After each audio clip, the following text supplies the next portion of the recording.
Hello student. Last class electrochemistry में हमने discuss किया कि गैल्वेनिक सेल क्या रहता है ना। गैल्वेनिक सेल, उसका कंस्ट्रक्शन, उसका वर्किंग, है ना। फिर हमने इलेक्ट्रोड पोटेंशियल जाना। इलेक्ट्रोड पोटेंशियल क्या रहता है? इलेक्ट्रोड पोटेंशियल जो रहता है किसी भी इलेक्ट्रोड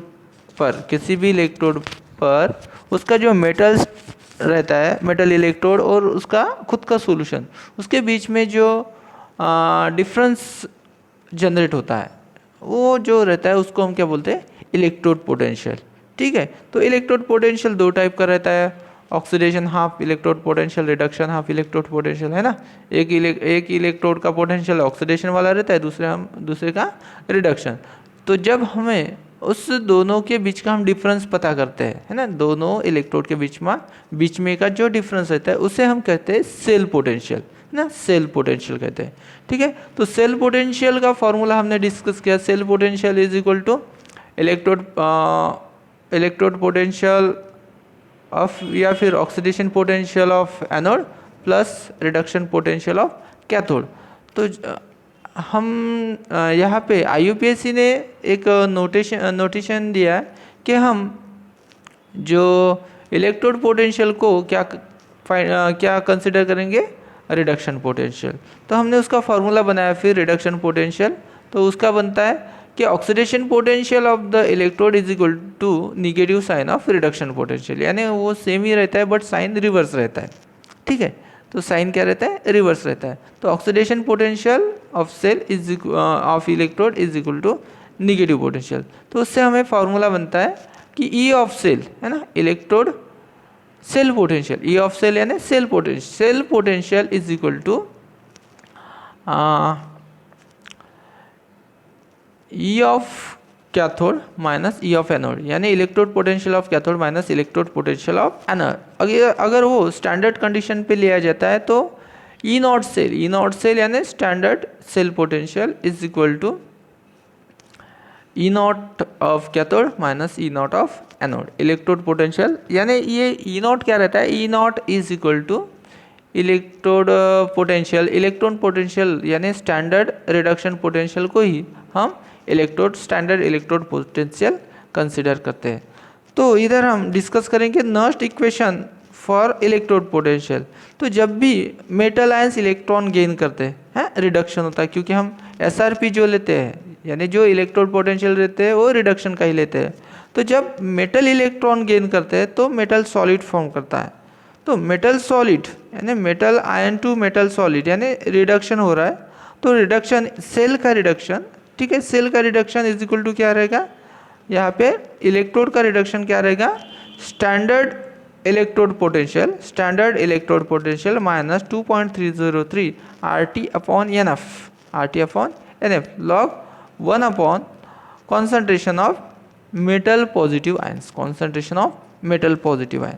फिर हमने RT और NF की वैल्यू पुट कर दी। RT और F की वैल्यू पुट कर दी तो हमें वैल्यू मिलती है 0. क्योंकि N तो वेरिएबल रहता है, N चेंज होता है, नंबर ऑफ इलेक्ट्रॉन जो है रिड्यूस या लॉस और गेन जो रहता है, नंबर ऑफ इलेक्ट्रॉन गेन जो रहता है, number of electron gain is equal to क्या रहता है? ये हमेशा चेंज होते रहता है। ये 1 भी रह सकता है, 2 भी रह सकता है, तो ये हमेशा चेंज हो सकता है। तो ये R की वैल्यू फिक्स है, टेम्परेचर की वैल्यू फिक्स है ना, और फैराडे की वैल्यू फिक्स है। तो ये फिक्स वैल्यू पुट करने के बाद हमें 2.303 RT अपॉन F की वैल्यू मिलती है 0.0592, वो हमने पुट कर दी। तो हमें एक इलेक्ट्रोड के लिए क्या मिलता है? नर्स्ट इक्वेशन मिलता है। ठीक है, अगर हमने ये साइन को यानी ये 1 upon metal concentration of metal positive ion को अगर उल्टा कर दिया तो हमें पॉजिटिव यहाँ पर वैल्यू मिल जाएंगे। ओके, तो इसमें हमें जनरल एक स्टेटमेंट मिलता है कि ऑक्सीडाइज स्टेट प्लस इलेक्ट्रॉन क्या मिलता है? रिड्यूस स्टेट लूजेस इलेक्ट्रॉन, तो बनता है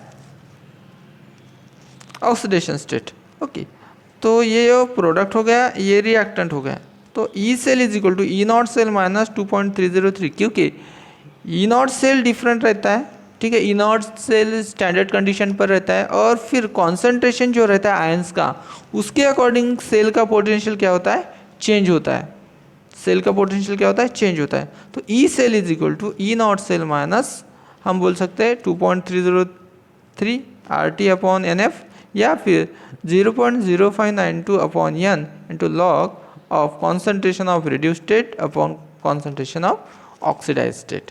ओके, ये हो गया किसी भी इलेक्ट्रोड का हम इससे पोटेंशियल निकाल सकते हैं इस फार्मूले से। इस फार्मूले से हम किसी भी इलेक्ट्रोड का पोटेंशियल हम फाइंड कर सकते हैं।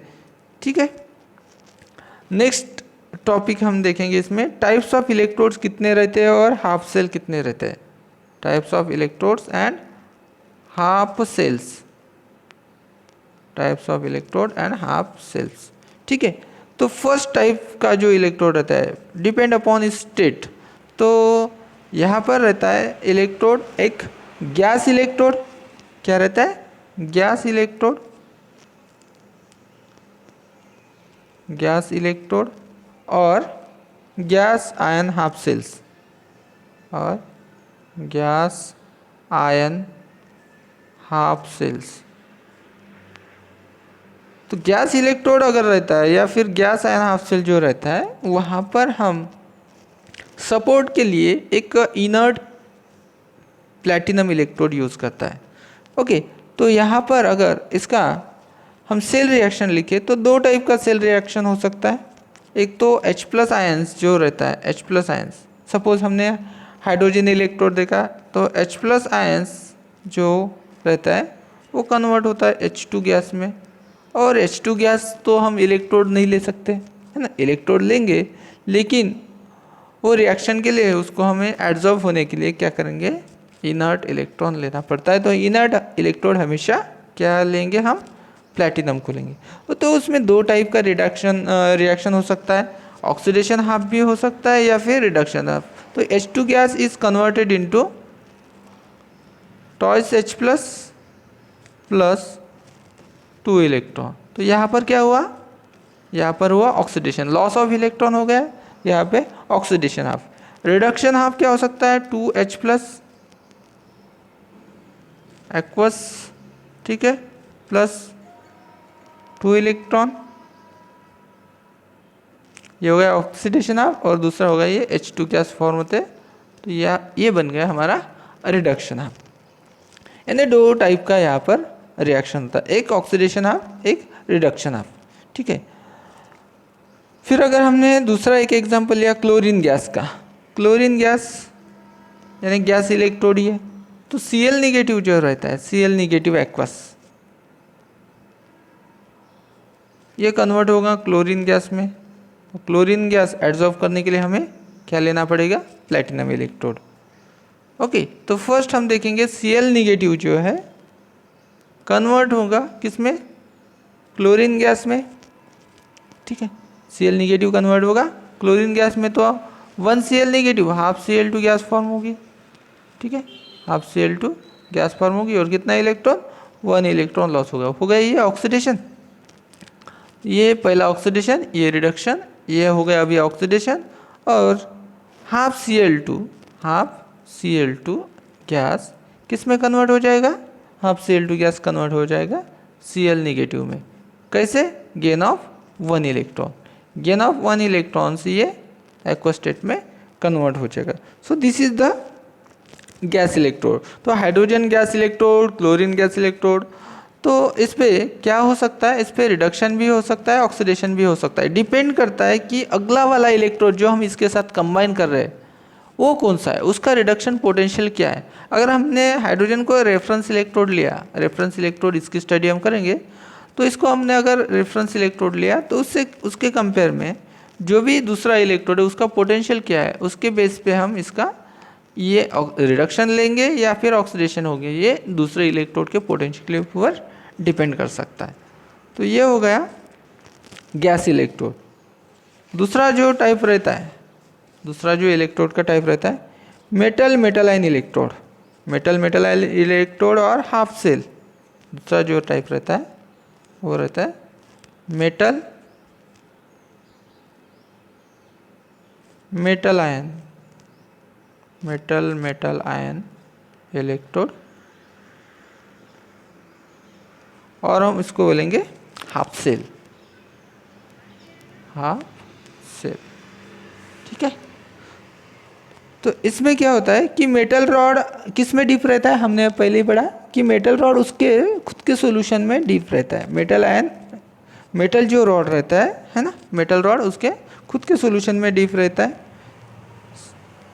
ये ठीक है, ये कंटेनर है, बीकर है, ये एक सॉल्यूशन है, सपोज मेटल आयन का सॉल्यूशन है, और इसमें जो डीप है ये मेटल इलेक्ट्रोड डीप है, ये मेटल है। ठीक है, तो ये मेटल और ये मेटल आयन। ठीक है, तो इससे जो बनता है वो एक इलेक्ट्रोड बनता है। ठीक है, इलेक्ट्रोड बनता है। तो इलेक्ट्रोड कैसे बनता है, तो यहाँ पर दो टाइप की रिएक्शन होगी। मेटल इलेक्ट्रॉन गेन कर सकता है, इलेक्ट्रॉन लूज कर सकता है। तो यहाँ पे एक ऑक्सीडेशन हाफ सेल और एक रिडक्शन हाफ सेल। सपोज हमने जिंक मेटल उसके जिंक सल्फेट के सॉल्यूशन में लिए, तो मेटल का रिडक्शन होगा जिंक 2+2 जिंक, ये एक हाफ सेल है। तो ये हाफ सेल पे दो टाइप की रिएक्शन हो सकती है। कौन से दो टाइप की, एक तो जिंक क्या करेगा, खुद ऑक्सीडाइज होगा, है ना, तो हम उसका ऑक्सीडेशन पोटेंशियल बोलेंगे, electrode potential, oxidation potential, plus ये 2 इलेक्ट्रॉन क्या करेगा, लूज करेगा। दूसरा है कि एक जिंक 2+ इलेक्ट्रॉन गेन भी कर सकता है, तो खुद वो रिड्यूस भी हो सकता है, zinc solid. Zinc solid zinc aqueous में कन्वर्ट हो सकता है, या पर जिंक एक्वस, है ना, जिंक सॉलिड में कन्वर्ट हो सकता है। तो उसमें दो हाफ सेल्स बन सकते हैं, एक तो ऑक्सीडेशन हाफ सेल, दूसरा reduction half cell. Similarly silver plus aqueous convert into silver solid. हम लिखते वक्त क्या लिखेंगे, लिखते वक्त हमेशा रिडक्शन के फॉर्म में लिखेंगे, यानी Ag plus reduce to Ag solid, Ag plus aqueous reduce to Ag plus Ag solid, है ना। तो इसमें क्या बनेगा, Ag lose electron form Ag plus, ठीक है, लूज 1 इलेक्ट्रॉन, या फिर Ag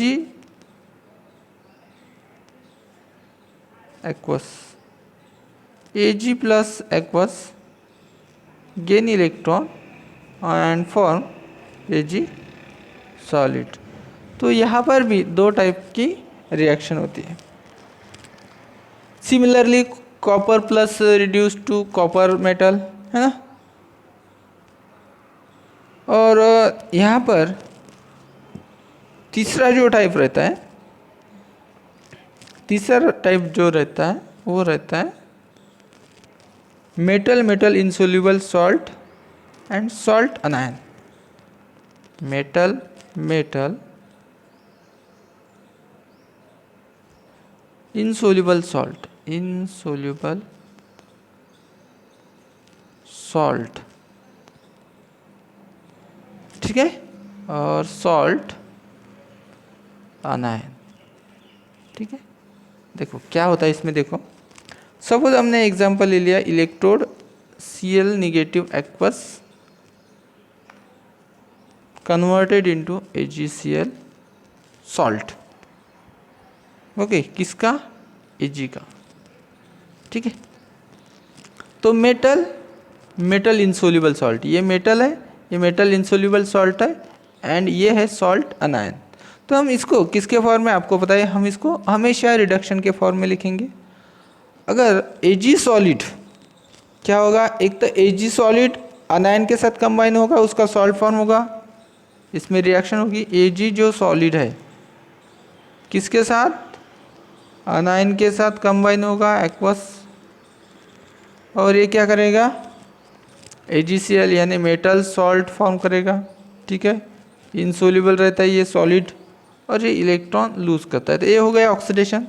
दूसरा जो रहता है वो क्या होगा, उल्टा उसके, AgCl जो है यानी metal salt gain electron and form metal solid यानी Ag solid plus Cl negative aqueous. Okay, दूसरा हम एग्जांपल लेते हैं Hg लिक्विड का, है ना। 2Hg लिक्विड है ना। Hg तो लिक्विड फॉर्म में रहता है, आपको पता ही है, प्लस 2Cl माइनस, तो ये क्या फॉर्म करेगा, Hg2Cl2 फॉर्म करेगा, Hg2Cl2, और क्या करेगा, कितना इलेक्ट्रॉन लूज करेगा, तो ये 2 इलेक्ट्रॉन लूज करेगा, है ना। तो ये हो गया इसका ऑक्सीडेशन, ठीक है, ऑक्सीडेशन हाफ। रिडक्शन हाफ क्या होगा, तो Hg2Cl2, Hg2Cl2 क्या होगा, ये सॉलिड पेस्ट हो गया, ओके। और Hg2Cl2 सॉलिड स्टेट में गेन करेंगे कितने, 2 इलेक्ट्रॉन गेन करेगा, और 2 इलेक्ट्रॉन गेन करके ये क्या फॉर्म करेगा, वापस से Hg लिक्विड, है ना, प्लस 2Cl, तो ये हो गया ऑक्सीडेशन हाफ और ये हो गया रिडक्शन हाफ, ओके। तो इस तरह ये रिडक्शन ऑक्सीडेशन होता है, और इस टाइप के 3 सेल रहते हैं, कौन से, एक तो गैस इलेक्ट्रोड, दूसरा मेटल आयन इलेक्ट्रोड, तीसरा metal insoluble salt and salt अनायन। तो इस टाइप के 3 इलेक्ट्रोड, फिर एक, तो हर इसमें रिडक्शन और ऑक्सीडेशन होते हैं, इसलिए हम रेडॉक्स इलेक्ट्रोड हाफ सेल हम इसको बोलते हैं, okay. So this is the type of electrodes and half cells, type of electrode and half cell. Next topic जो है इसमें आज का पहला टॉपिक, तो हमने देखा कि नर्स्ट इक्वेशन क्या रहता है, नर्स्ट इक्वेशन इलेक्ट्रोड के लिए क्या रहता है, इलेक्ट्रोड पोटेंशियल के लिए। दूसरा टाइप्स ऑफ इलेक्ट्रोड देखे। आज हम तीसरा उसमें टॉपिक देखेंगे, relation of Gibbs free energy and cell potential. Relation किसका, गिब्स फ्री एनर्जी का किसके साथ, सेल पोटेंशियल के साथ क्या रिलेशन रहता है, ठीक है। रिलेशन ऑफ रिलेशन बिटवीन, ठीक है, relation between Gibbs free energy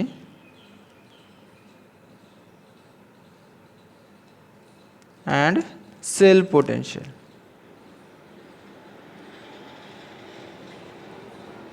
Gibbs free energy and cell potential के बीच में क्या रिलेशन रहते हैं वो हम देखेंगे अभी।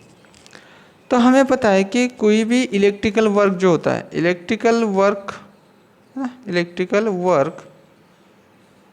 इज इक्वल टू क्या रहता है, अमाउंट ऑफ चार्ज पास। जब भी कोई इलेक्ट्रिकल वर्क होता है तो अमाउंट ऑफ चार्ज पास होता है into its cell potential. Amount of charge pass into cell potential, तो ये हो गया इलेक्ट्रिकल वर्क का डेफिनेशन।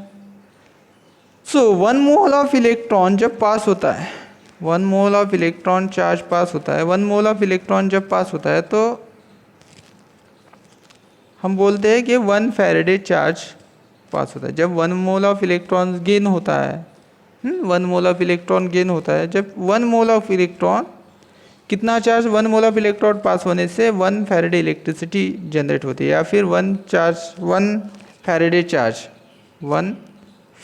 चार्ज पास होता है।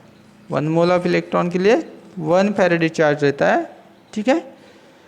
तो charge, total charge pass for 1 mole of electron, 1 मोल के लिए 1 फैराडे, 1 मोल इलेक्ट्रॉन के लिए 1 फैराडे, तो total charge pass is equal to कितना रहेगा, total charge pass for n electrons, हमें पता नहीं इलेक्ट्रॉन्स कितने रहते हैं, n इलेक्ट्रॉन्स, तो इज इक्वल टू क्या होगा, n फैराडे, है ना, n फैराडे। ये इसका यूनिट क्या रहता है, कूलम, ओके। तो n faraday for n electron, charge, total charge for n electron is equal to n faraday. तो हमारा इलेक्ट्रिकल वर्क कितना हो जाएगा, हमारा इलेक्ट्रिकल वर्क हो जाएगा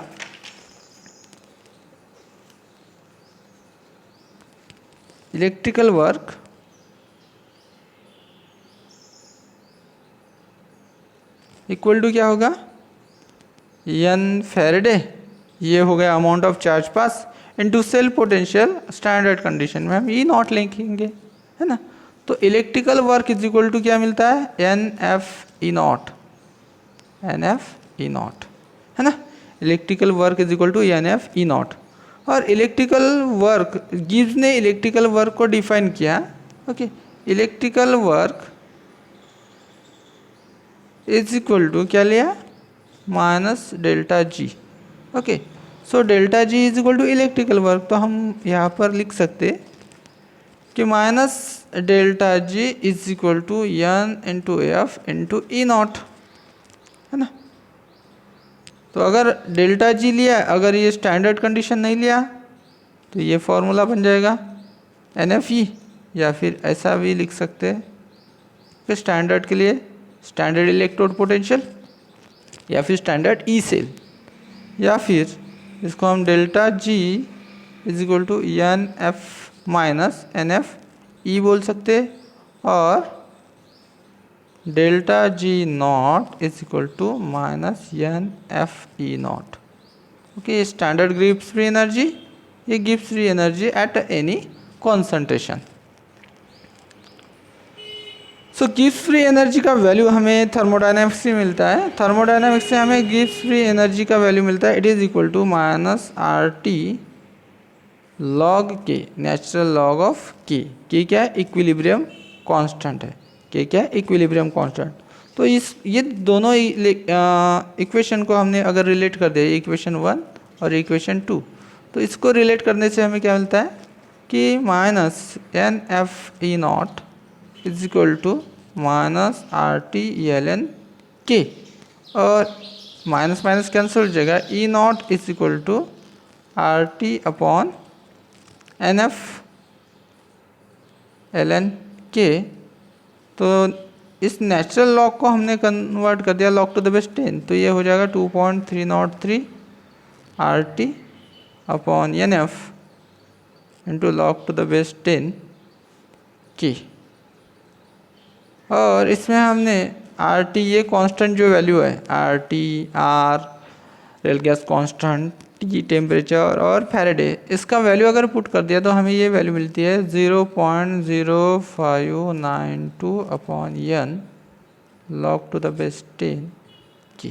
ओके, तो ये हमें कहाँ से मिलता है, जब हम इसको रिलेशन फाइंड करते हैं गिब्स फ्री एनर्जी और सेल पोटेंशियल के बीच में, हम रिलेशन फाइंड करते हैं एट 25 डिग्री सेल्सियस, तो हमें रिलेशन मिलता है कि at a standard condition cell potential is equal to 0.0592 upon N into log to the base 10 के क्या रहता है, इक्विलिब्रियम कांस्टेंट रहता है।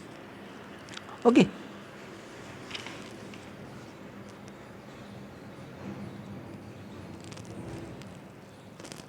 नेक्स्ट टॉपिक हम देखेंगे, ये टॉपिक यहाँ पे ख़त्म होता है। तो जब भी हमें किसी भी किसी भी इलेक्ट्रोड का हमें क्या निकालना है, इलेक्ट्रोड पोटेंशियल निकालना रहता है। सेल पोटेंशियल क्या रहता है, दो इलेक्ट्रोड पोटेंशियल का जो डिफरेंस रहता है उसका हम क्या कर सकते हैं, उसका कॉम्बिनेशन करके इलेक्ट्रोड पोटेंशियल निकालते हैं। तो किसी भी इलेक्ट्रोड का पोटेंशियल निकालने के लिए हमें क्या लेना पड़ता है, रेफरेंस इलेक्ट्रोड लेना पड़ता है। क्या लेना पड़ता है, रेफरेंस इलेक्ट्रोड। जब तक हमें रेफरेंस इलेक्ट्रोड यानी रेफरेंस इलेक्ट्रोड पोटेंशियल पता नहीं रहेगा, तब तक हम किसी भी इलेक्ट्रोड का क्या नहीं निकाल सकते, इलेक्ट्रोड पोटेंशियल नहीं निकाल सकते, है ना। कोई भी क्वांटिटी हमें फाइंड करने के लिए हमें क्या चाहिए रहता है, हमें रेफरेंस चाहिए रहता है। तो उसके लिए हम क्या करते हैं, रेफरेंस इलेक्ट्रोड यूज़ करते हैं, क्योंकि इंडिविजुअली हम किसी भी इलेक्ट्रोड का क्या नहीं कर सकते, इलेक्ट्रोड पोटेंशियल फाइंड नहीं कर सकते। तो इसलिए रेफरेंस इलेक्ट्रोड लिए हम यूज़ करते हैं। तो फर्स्ट जो इलेक्ट्रोड रहता है रेफरेंस इलेक्ट्रोड, वो है standard hydrogen electrode. Standard hydrogen electrode, ठीक है, स्टैंडर्ड हाइड्रोजन इलेक्ट्रोड। इसको हम किससे, शी से डिनोट करते हैं, SHE C, standard hydrogen electrode. तो स्टैंडर्ड हाइड्रोजन इलेक्ट्रोड क्या रहता है, इसका कंस्ट्रक्शन क्या रहता है। तो standard hydrogen electrode consist of platinum wire carrying platinum foil. क्या रहता है इसमें, प्लैटिनम वायर। ओके, तो यहाँ से एक हम प्लैटिनम वायर लेंगे, ठीक है, और उसको बॉटम में कनेक्ट करेंगे प्लैटिनम फॉइल, क्या करेंगे, platinum foil which is finely divided with nickel platinum black, finely divided with platinum black, and this wire is sealed into a glass tube. तो ये ग्लास ट्यूब के अंदर ये वायर क्या किया जाता है, सील्ड किया जाता है। ये ग्लास ट्यूब के अंदर ये वायर सील्ड किया जाता है। ओके, और वो जो वायर है यानी वो जो इलेक्ट्रोड है वो वन नॉर्मल सॉल्यूशन में क्या किया जाता है, वन मोलर HCl सॉल्यूशन में क्या किया जाता है, प्लेस किया जाता है, और उसके सराउंडिंग में क्या लगाया जाता है, ग्लास जैकेट लगाया जाता है। ठीक है, ये ग्लास जैकेट। ओके, यहाँ पे थोड़ा स्पेस चाहिए, किसके लिए, हाइड्रोजन गैस, ठीक है, H2 गैस बबल करने के लिए इस सॉल्यूशन में, जिस सॉल्यूशन में 1 मोलर HCl सॉल्यूशन में इसको हमने प्लेस किया, तो उसमें हाइड्रोजन गैस बबल करनी पड़ती है एट 1 एटमॉस्फेरिक प्रेशर। इसकी हाइड्रोजन गैस का प्रेशर कितना रहता है, 1 atm प्रेशर, 1 एटमॉस्फेरिक प्रेशर और 1 मोलर कॉन्सेंट्रेशन इसका सॉल्यूशन रहना चाहिए। Okay, so beaker containing 1 molar HCl solution and through the glass jacket क्या करते हैं, हाइड्रोजन गैस बबल करते हैं एट 1 एटमॉस्फेरिक प्रेशर। तो ये इसका फिर एट टेम्परेचर भी रहता है कितना, 25 डिग्री सेल्सियस, यानी स्टैंडर्ड सब आइडियल कंडीशन रहती है 25 degree Celsius, 1 atmospheric pressure, hydrogen gas का और सॉल्यूशन का कॉन्सेंट्रेशन जो रहता है वो 1 मोलर रहता है। ओके, तो यहाँ पर इसका जो पोटेंशियल मिलता है हमें, इस इलेक्ट्रोड का पोटेंशियल वो क्या मिलता है, ज़ीरो मिलता है। ठीक है, ज़ीरो। तो अगर ये ज़ीरो पोटेंशियल रहता है, इसका जो पोटेंशियल रहता है ई ऑफ इलेक्ट्रोड जो रहता है, ये ई ऑफ इलेक्ट्रोड क्या मिलता है हमारा, ज़ीरो रहता है। तो ई ऑफ इलेक्ट्रोड जीरो, अगर यहाँ पे ऑक्सीडेशन होगा तो भी इसका जीरो रहेगा, रिडक्शन होगा, ऑक्सीडेशन या फिर रिडक्शन होगा तो 2H प्लस आयन गेन करेंगे कितने इलेक्ट्रॉन, 2 इलेक्ट्रॉन, क्या बन जाएगा, हाइड्रोजन गैस बन जाएगा, H2 गैस बन जाएगा। ठीक है, ये क्या हो गया, ये हो गया रिडक्शन। और ऑक्सीडेशन होता है तो H2 गैस क्या करेंगी, H2 gas 2H plus ion form करेंगे, ठीक है, और 2 इलेक्ट्रॉन क्या कर देंगे, ये रिलीज कर देगा। तो ये होगा इसका ऑक्सीडेशन। तो डिपेंड करता है कि जब हम इस इलेक्ट्रॉन को दूसरे इलेक्ट्रॉन के साथ पेयर करेंगे, सेल के लिए, सेल यानी 2 इलेक्ट्रोड रहता है, ठीक है, 2 इलेक्ट्रोड से सेल बनता है। तो जब हम सेल में इसको कनेक्ट करेंगे दूसरे इलेक्ट्रोड के साथ, तो इसका वोल्टमीटर यानी वोल्टमीटर कनेक्ट करने से इस सेल का पोटेंशियल हमें मिलेंगे, ठीक है, इस सेल का पोटेंशियल हमें मिलेगा। तो सेल का पोटेंशियल मिलता है, हाइड्रोजन का इलेक्ट्रोड पोटेंशियल जीरो मिलता है। फिर हम वो जो formula E cell is equal to E cathode minus E anode से क्या करेंगे, हम इसका दूसरे इलेक्ट्रोड का पोटेंशियल फाइंड करेंगे। ठीक है, तो ये होता है रेफरेंस इलेक्ट्रोड, यानी एक इलेक्ट्रोड का वैल्यू, एक इलेक्ट्रोड का हमें पोटेंशियल कितना रहता है वो पता रहता है। फिर हम जब करंट पास करके या फिर चार्ज पास करके सेल का पोटेंशियल फाइंड करते हैं, तो सेल का पोटेंशियल, एक इलेक्ट्रोड का पोटेंशियल जो फिक्स रहता है, उससे हम दूसरे इलेक्ट्रोड का पोटेंशियल फाइंड कर सकते हैं। So it is the use of reference electrode. But hydrogen, standard hydrogen electrodes is difficult to use. इस क्यों डिफ़िकल्ट टू यूज़ होता है, ये हम यूज़ करते हैं लेकिन इसमें वेरिएशंस आते रहते हैं। क्यों, क्योंकि it is difficult to maintain the hydrogen gas, continuous bubble करना पड़ता है और उसका प्रेशर 1 एटमॉस्फेयर रखना पड़ता है। तो it is difficult to maintain the 1 atmospheric pressure. जब भी गैस रिलीज होगा, जब भी गैस क्या होगा, रिलीज होगा, या फिर हम इसको चलाएंगे, जब सेल काम करेगा, वर्किंग में रहेगा, तो वाटर क्या हो जाएगा, वाटर इवेपोरेट होगा, वाटर वेपर बन जाएगा, तो उसका कॉन्सेंट्रेशन क्या होगा, सॉल्यूशन में बढ़ेगा। तो 1 मोलर कॉन्सेंट्रेशन भी मेंटेन करना क्या हो जाएगा, डिफ़िकल्ट हो जाएगा। तो 1 मोलर कॉन्सेंट्रेशन मेंटेन करना, 1 एटमॉस्फेरिक प्रेशर मेंटेन करना, ये सब डिफ़िकल्ट होता है। और इसमें जो प्लैटिनम इलेक्ट्रोड रहता है वो भी कुछ हद तक क्या रहता है, इम्प्योर रहता है, ठीक है, easily poison by the traces of impurity. जब भी सेल वर्क करेगा तो इम्प्योरिटी से ये प्लेटिनम इलेक्ट्रोड भी क्या हो जाएगा, इम्प्योर हो जाएगा। So that's why this standard electron can not give its proper value, that's why it has some drawbacks to use the standard hydrogen electrode. समझ में आना क्या हो रहा है यहाँ पे। तो ये सेल का कंस्ट्रक्शन देख लिया हमने क्या रहता है, ठीक है, प्लेटिनम वायर उसको कोट करते हैं और लास्ट में प्लेटिनम फॉयल रहते हैं उसको प्लेटिनम ब्लैक से कोटिंग करते हैं, फिर उसको प्लेटिनम वायर को ग्लास ट्यूब से सील करते हैं और इस ग्लास जैकेट से क्या करते हैं हम हाइड्रोजन गैस पास करते हैं और इसको इस सेल को 1 मोलर HCl में डीप करते हैं। तो ये हो गया हमारा स्टैंडर्ड हाइड्रोजन इलेक्ट्रोड SHE, ठीक है। तो जब हम इसका सेल पोटेंशियल देखते हैं तो इसका फिक्स रहता है, इसका कितना 0 वोल्ट रहता है, कितना रहता है 0 वोल्ट।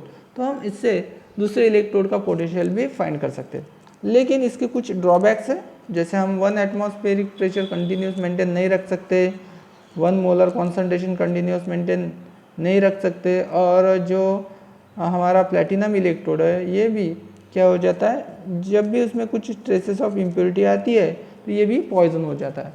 तो इसलिए यहाँ पे वेरिएशन मिलने के चांसेस है। So that's why it is not convenient to use standard hydrogen electrode. फिर दूसरा इलेक्ट्रोड हम यूज़ कर सकते हैं as a reference electrode. Reference electrode क्या रहता है, उसका हमें इलेक्ट्रोड पोटेंशियल पहले से ही पता रहता है, या फिर उसका इलेक्ट्रोड पोटेंशियल क्या रहता है, फिक्स रहता है। उसका इलेक्ट्रॉन पोटेंशियल क्या रहता है, फिक्स रहता है, उसको हम रेफरेंस इलेक्ट्रोड कहते हैं। तो दूसरा रेफरेंस इलेक्ट्रोड है कौन सा है, कैलोमेल इलेक्ट्रोड, है ना, कैलोमेल इलेक्ट्रोड, ये दूसरा रेफरेंस इलेक्ट्रोड है।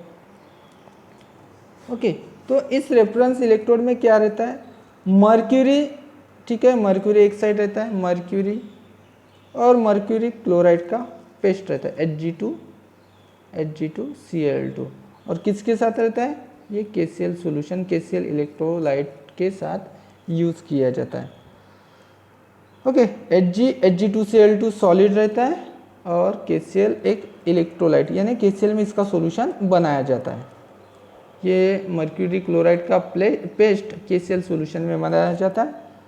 सो यहाँ पे ऑक्सीडेशन रिएक्शन क्या होती है, ऑक्सीडेशन में रिएक्शन होती है कि जो Hg मर्क्यूरी है लिक्विड, ये कन्वर्ट होता है टाइम में Hg2+ में, Hg2+ में कन्वर्ट होता है बाय लूजिंग 2 इलेक्ट्रॉन, फिर ये Hg2+ जो है ना, Hg2+ या फिर ट्वाइस Hg1+, ये कंबाइन होता है 2Cl नेगेटिव आयन से और क्या फॉर्म करता है, पेस्ट फॉर्म करता है Hg2Cl2। ओके, Hg2Cl2 ये पेस्ट फॉर्म करता है, ये ऑक्सीडेशन होके, देखो ये जो रेफरेंस इलेक्ट्रोड है ये दोनों टाइप का रिएक्शन शो करता है, ऑक्सीडेशन भी शो करता है, रिडक्शन भी शो करता है। डिपेंड करता है कि इसके साथ हम कौन सा इलेक्ट्रोड कंबाइन करते हैं, अगर एक इलेक्ट्रोड हमने कंबाइन कर दिया जिसका इलेक्ट्रोड पोटेंशियल वेरी लो है तो ये रिडक्शन पोटेंशियल शो करेगा, अगर उसका हाई है तो ये ऑक्सीडेशन पोटेंशियल शो करेगा, ठीक है। तो ये ओवरऑल रिएक्शन हो जाती है, 2Hg लिक्विड कंबाइन होगा ट्वाइस Cl से और क्या फॉर्म करेगा, Hg2Cl2, क्या फॉर्म करेगा Hg2Cl2 और 2 इलेक्ट्रॉन लूज करेगा। तो ये सॉलिड फॉर्म हो गया, ये एक्वा स्टेट में, और ये लिक्विड है।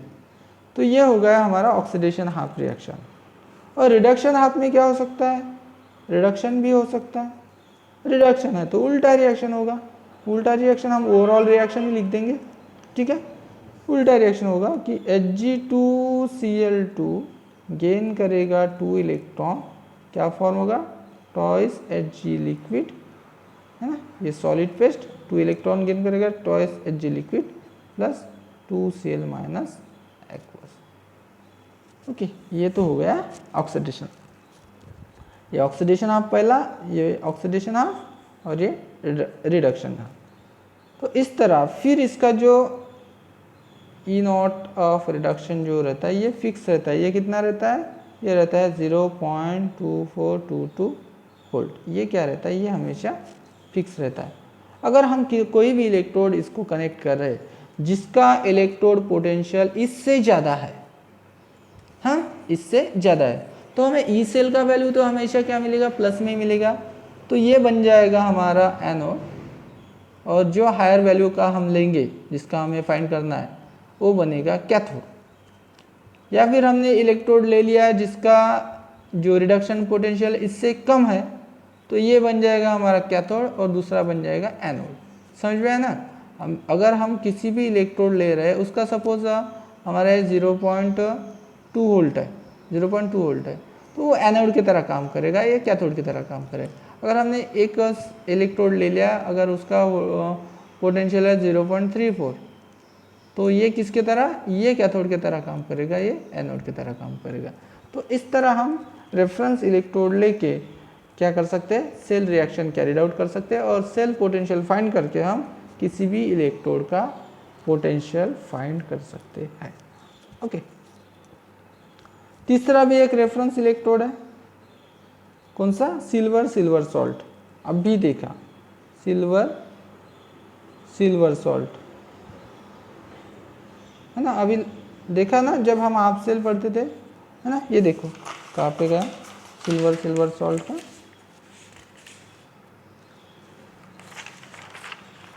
ये सिल्वर सॉल्ट वाला, ठीक है। अभी देखा सिल्वर सॉल्ट वाला, तो इसमें क्या होता है? Ag जो है, Ag सिल्वर सॉल्ट AgCl, ठीक है। तो दो टाइप का रिएक्शन होगा इसमें, ऑक्सीडेशन और रिडक्शन। तो इसका भी क्या रहता है? इसका भी क्या रहता है? सिल्वर सॉल्ट का क्या रहता है? जो इलेक्ट्रोड पोटेंशियल है वो फिक्स रहता है। वो कितना रहता है? 0.2225 वोल्ट। कितना रहता है? 0.2225 वोल्ट। फिर हमने इसको सिल्वर को, ये Ag इलेक्ट्रोड को हमने दूसरे इलेक्ट्रोड के साथ कंबाइन कर दिया, ठीक है। एक्सटर्नली वोल्टमीटर से और इंटरनली सॉल्ट ब्रिज से, ठीक है, कनेक्ट कर दिया। तो अभी तो ये बन गया एनोड और ये बन गया कैथोड। तो इस कैथोड का क्या रहेगा? इसका वैल्यू इससे ही कम रहेगा, 0.19 वोल्ट, ऐसा कुछ तो भी रहेगा। अगर ये कैथोड बन गया और ये एनोड बन गया तो हमारा सिल्वर उल्टा हो गया क्या? ये कैथोड है, ये एनोड है, ठीक है। हमारा सिल्वर अगर कैथोड है तो दूसरे इलेक्ट्रोड का कम रहेगा, सिल्वर अगर एनोड है तो दूसरे इलेक्ट्रोड का क्या रहेगा? इलेक्ट्रोड पोटेंशियल ज़्यादा रहेगा, ठीक है। तो नेक्स्ट पॉइंट जो आता है वो EMF क्या है? EMF of cell, EMF of cell. तो सेल का EMF हम बोल सकते हैं जब उसका पोटेंशियल डिफरेंस जो रहता है ना, उसका potential difference when cell is not in use, तो उसका पोटेंशियल डिफरेंस को हम बोलते हैं EMF। और इलेक्ट्रोड पोटेंशियल, सेल पोटेंशियल क्या बोलेंगे? जब सेल वर्किंग में होगा तो उसका जो EMF रहेगा उसको हम बोलेंगे सेल पोटेंशियल। तो इससे सेल पोटेंशियल हमें मिलता है कि E naught of cell is equal to क्या मिलता है? E naught of cathode. ये फॉर्मूला भी हमने डिस्कस कर लिया, E naught of cathode minus E naught of anode. Okay, ये इसका फॉर्मूला है। तो हम रेफरेंस इलेक्ट्रोड यूज़ करते हैं, हमें सेल पोटेंशियल मीटर से, ये वोल्ट मीटर से हमें उसका सेल पोटेंशियल मिल जाता है। तो हम किसी भी इलेक्ट्रोड का यूजिंग रेफरेंस इलेक्ट्रोड क्या फाइंड कर सकते हैं? इलेक्ट्रोड पोटेंशियल हम उसका फाइंड कर सकते हैं। ओके, तो ये हो गया रेफरेंस इलेक्ट्रोड। तीन टाइप के रेफरेंस इलेक्ट्रोड रहते हैं, ठीक है। रेफरेंस इलेक्ट्रोड किस लिए यूज किया जाता है ये हमें पता है। टाइप्स ऑफ इलेक्ट्रोड देखे हमने, relationship between electrical energy and Gibbs free energy देखी, Nernst equation for electrode potential देखा, ओके। फिर आता है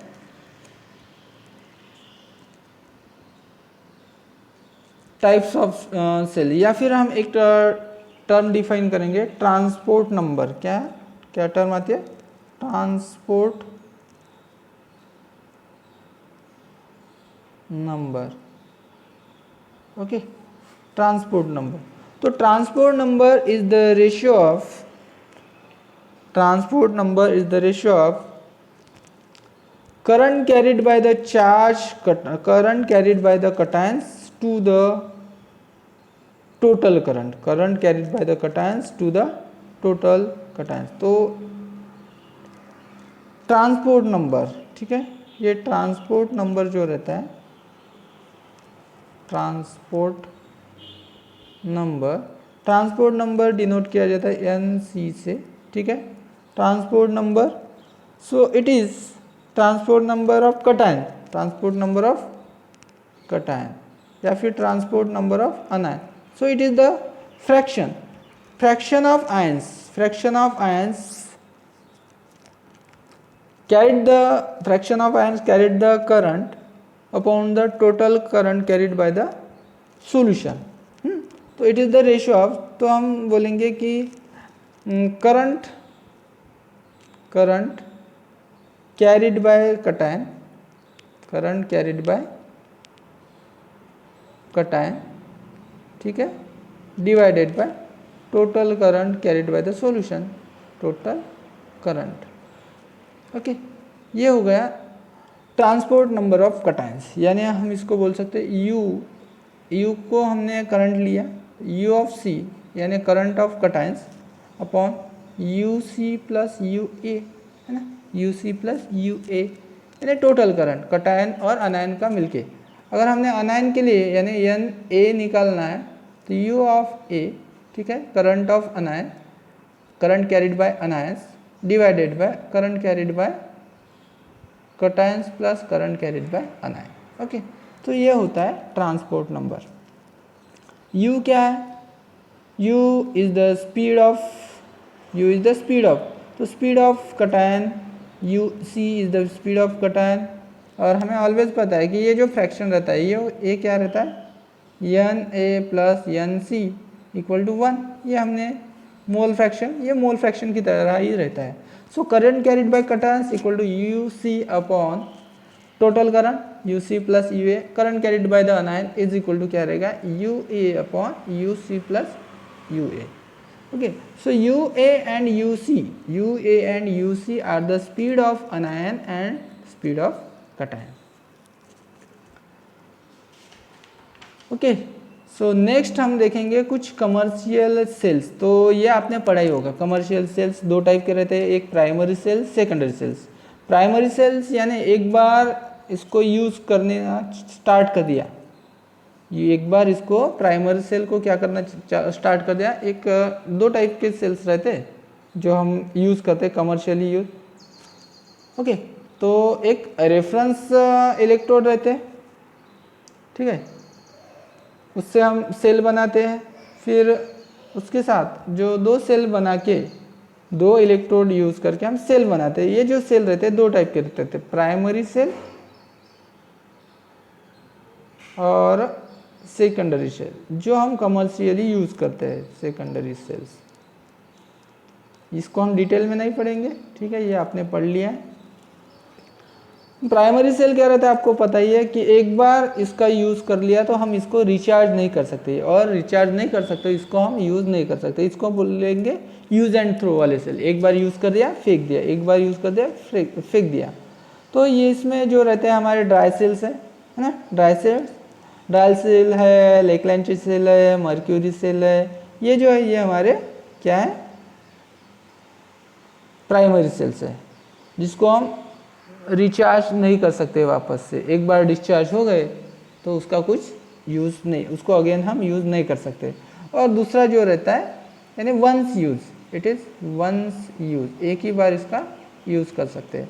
और इसका यूज़ सेकेंडरी सेल है, एक बार डिस्चार्ज हो गए तो वापस से इसको हम क्या कर सकते हैं, रिचार्ज कर सकते हैं, वापस इसको रिचार्ज करते हैं, उसको हम बोलेंगे यानी ये रिचार्जेबल रहते हैं। ओके, तो रिचार्जेबल सेल रहते हैं, जैसे हमारी लीड स्टोरेज बैटरी है जो किस में यूज़, ऑटोमोबाइल्स में यूज़ होती है, बड़े बड़े व्हीकल्स में यूज़ किया जाता है, तो उसमें वो लीड स्टोरेज बैटरी या लीड स्टोरेज सेल है। और दूसरे टाइप का सेल है जो निकल कैडमियम स्टोरेज सेल है, तो इसको तो आपको रटना ही है, ठीक है। फिर फ्यूल सेल भी है ना। फ्यूल सेल है, इसमें जो इलेक्ट्रिकल एनर्जी है ये हम केमिकल एनर्जी को हम इससे इलेक्ट्रिकल एनर्जी में कन्वर्ट करते हैं, तो ये फ्यूल सेल है। फ्यूल सेल आपने पढ़ा ही होगा, hydrogen oxygen fuel cell, hydrogen oxygen fuel cell है। तो इसकी इफ़िशियंसी जो है वो ज़्यादा रहती है अपने किसी भी कमर्शियल सेल से, उसकी क्या रहती है, इफ़िशियंसी ज़्यादा रहती है, ठीक है। तो ये फ्यूल सेल तो आपने पढ़ लिया, इसको अच्छे से पढ़ो, इसको अच्छे से रटो, उसको ज़्यादा डिटेल में हम डिस्कस नहीं करेंगे। और उसके ऊपर एमसीक्यू में तो आएगा, तो सीधा सीधा ही क्वेश्चन आएगा एंट्रेंस में, तो आपको उसको रटना है, ठीक है। अभी हम कुछ पॉइंट्स जो है वो डिस्कस करेंगे और उसके बाद एक लास्ट पॉइंट है। तो फ्यूल सेल की जो एफिशिएंसी है, efficiency of fuel cell, efficiency of fuel cell जो है, ठीक है, efficiency of fuel cell eta is equal to क्या रहता है, minus delta G upon delta H, enthalpy change, Gibbs free negative Gibbs free energy upon enthalpy change. और हम ये सेल की पढ़ाई कर रहे हैं तो डेल्टा जी की वैल्यू हम रख देंगे। डेल्टा जी की वैल्यू क्या रहती है, एन एफ ई नॉट, है ना, n F E naught upon delta H. तो इससे हम क्या कर सकते हैं, किसी भी फ्यूल सेल की इफ़िशियंसी फाइंड कर सकते हैं, ठीक है, फ्यूल सेल की इफ़िशियंसी फाइंड कर सकते हो। ओके, और एक लास्ट पॉइंट इसमें है बाकी, अगर हमें कोई इंटरमीडिएट रिएक्शन दिया है, इंटरमीडिएट रिएक्शन, तो इंटरमीडिएट रिएक्शन में हम डायरेक्टली यानी फर्स्ट सेल का पोटेंशियल दिया है, इलेक्ट्रोड पोटेंशियल को दिया है, और थर्ड सेल का दिया है, और सेकंड का निकालना है या फिर थर्ड का निकालना है। तो when two half reaction having potential E1 and E2 which are combined to yield a third half reaction, यानी दो रिएक्शन से तीसरी हाफ रिएक्शन फॉर्म होती है, तो उसका पोटेंशियल हमें अगर पता नहीं रहता है ना, तो हम इसमें कैलकुलेशन ऑफ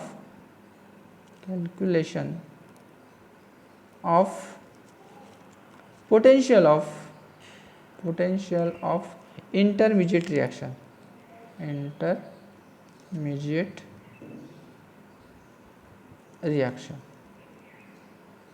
इसमें क्या होता है, टू हाफ सेल रिएक्शन हो रही है, टू हाफ रिएक्शन हो रही है, उसका हमें पोटेंशियल पता है E1 एंड E2, क्या हो रही है, टू हाफ रिएक्शन हो रही है, when two half reactions having potential E1 and E2, तो ये E1 एंड E2 कंबाइन होके तीसरी रिएक्शन होती है, तीसरी हाफ रिएक्शन बनती है, थर्ड रिएक्शन बनती है। तो ये थर्ड रिएक्शन का हमें क्या नहीं पता रहता, ई सेल पता नहीं रहता, ओके। तो ये थर्ड हाफ का जो इलेक्ट्रोड पोटेंशियल है, ये इलेक्ट्रोड पोटेंशियल हम डायरेक्टली उसको ऐड करके या सब्ट्रैक्ट करके फाइंड नहीं कर सकते, तो उसके लिए formula E3 is equal to N1 E1, ठीक है, plus N2 E2 divided by total number of electron N, ठीक है। इस फार्मूले से हम इंटरमीडिएट रिएक्शन से जो सेल पोटेंशियल बनता है, उस सेल पोटेंशियल को हम इससे क्या कर सकते हैं, फाइंड कर सकते हैं। सो this is about the electrochemistry, next lecture में हम इसके ऊपर के कुछ न्यूमेरिकल्स डिस्कस करेंगे, ओके। आई होप आपका ये चैप्टर अच्छे से रिवाइज हुआ होगा, ठीक है। तो नेक्स्ट क्लास के लिए आप रेडी रहिए, हम इसके ऊपर क्या करेंगे, न्यूमेरिकल्स स्टार्ट करेंगे, ओके।